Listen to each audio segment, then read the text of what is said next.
I watched this film Weapons, which has been a very, very well-received mystery horror film directed by Zach Kreger, who also directed Barbarian.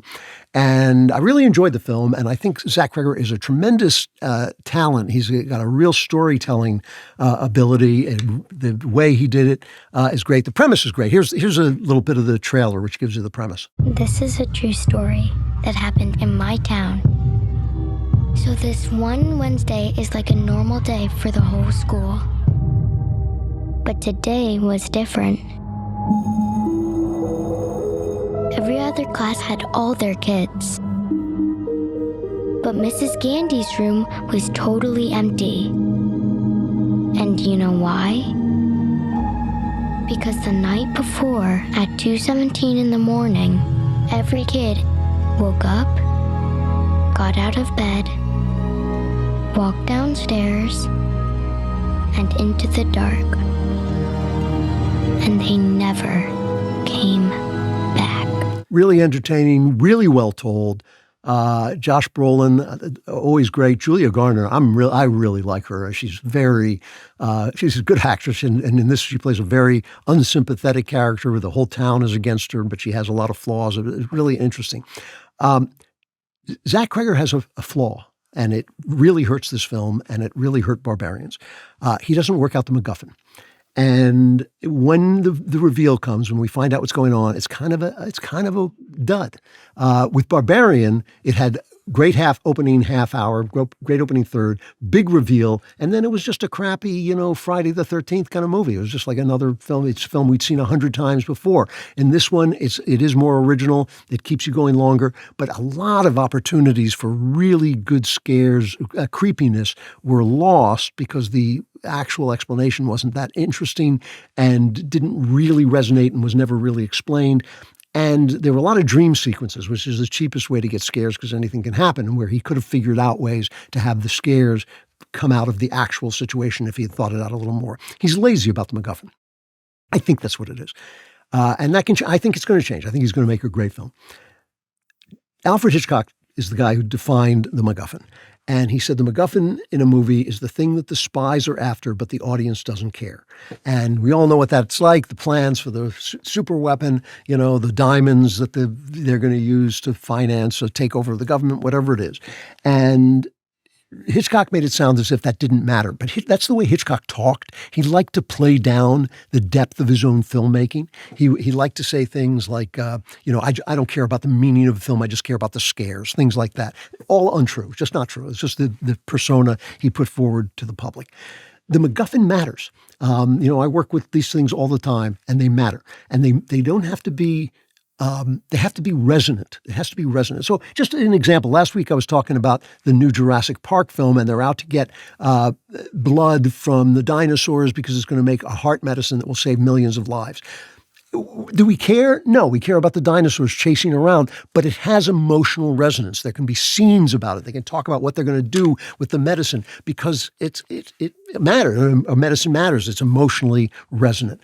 When you get the MacGuffin right, it has an effect backwards on the rest of the movie and makes it come to life. I just finished playing the new video game Claire Obscure Expedition 33, and you don't know what the thing is about until the last few minutes of the game, but the MacGuffin, the reason the thing is happening, is so resonant that it changes the whole meaning of the game, and it goes back.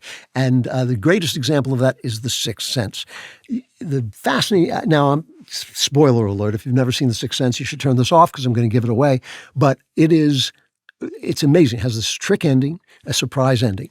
And the director, M. Night Shyamalan, won so much praise and so much money off this that he thought every film had to have a trick ending and every film had to be built the same way, and he never made a good film again. He's made decent films, but he's never made The Sixth Sense is a classic. It's a great, great film. And he's never lived up to that again because he let the praise carry him away. The funny thing about The Sixth Sense is that it has a MacGuffin that has been used a dozen times in famous ghost stories. And as you know, I'm a ghost story aficionado. I've read them all. I've seen this ending a million times. I usually see it coming. It was so well done that I was totally taken by surprise, just like everybody else in the theater. And the reason is simple.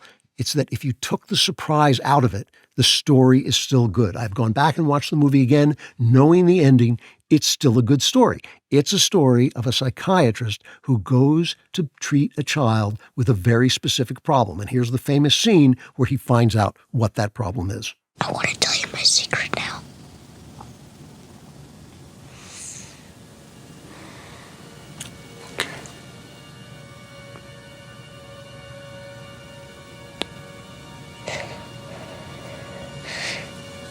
I see dead people.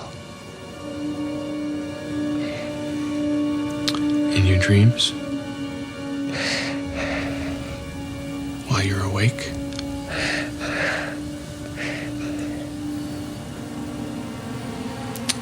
Dead people like in graves and coffins? Walking around like regular people. They don't see each other. They only see what they want to see.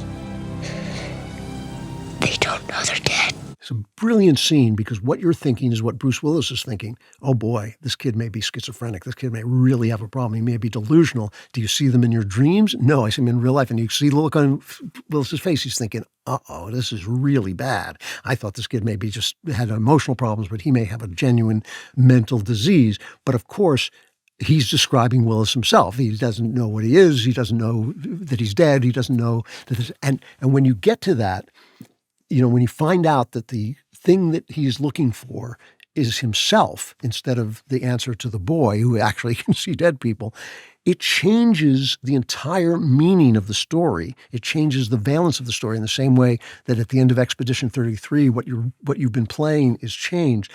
But the story was good all along. The story of a psychiatrist who goes to talk to a kid who sees dead people and whether or not those dead people are real or not, that's a good story. That's just a good story. So the MacGuffin is outside of the story, but when you actually find out what it is, it actually changes everything. Now, you might say that The Secret and The Sixth Sense isn't really a MacGuffin because it's not what they're after, but they actually are. What he's after is the answer to this kid's problem, but what he's really looking for is himself, what state he is in, where he is. I don't want to give away Clair Obscur. If you're a gamer, you might want to play it. It's a really entertaining game, but in the game, you're just playing a regular game. You're fighting. The fight mechanism is really entertaining and different because it has both snap reactions and strategy. And so each fight is kind of a puzzle that you can play. But in fact, you're in a world that doesn't really totally make sense. And it's only as you get toward the end of the thing that they tell you what you're in. And it's very resonant. It has a lot of meaning. The end, the purpose of the reveal, let's call it, changes everything that you've been through and actually puts a philosophical question to you that you have to solve by how you choose to end the game.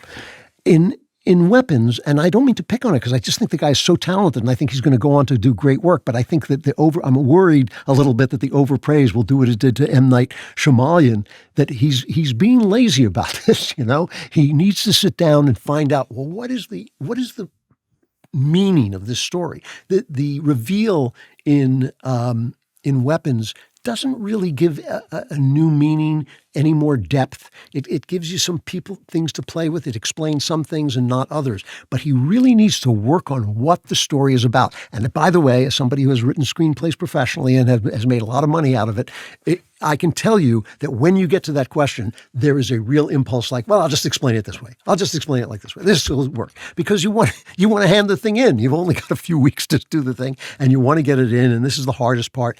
Plotting is the hardest part of telling stories. Plotting, hardest part of telling stories, bar none. If you love this content, and I know you did, like and subscribe. And for even more great content, subscribe to The Andrew Klavan Show wherever you get your podcasts.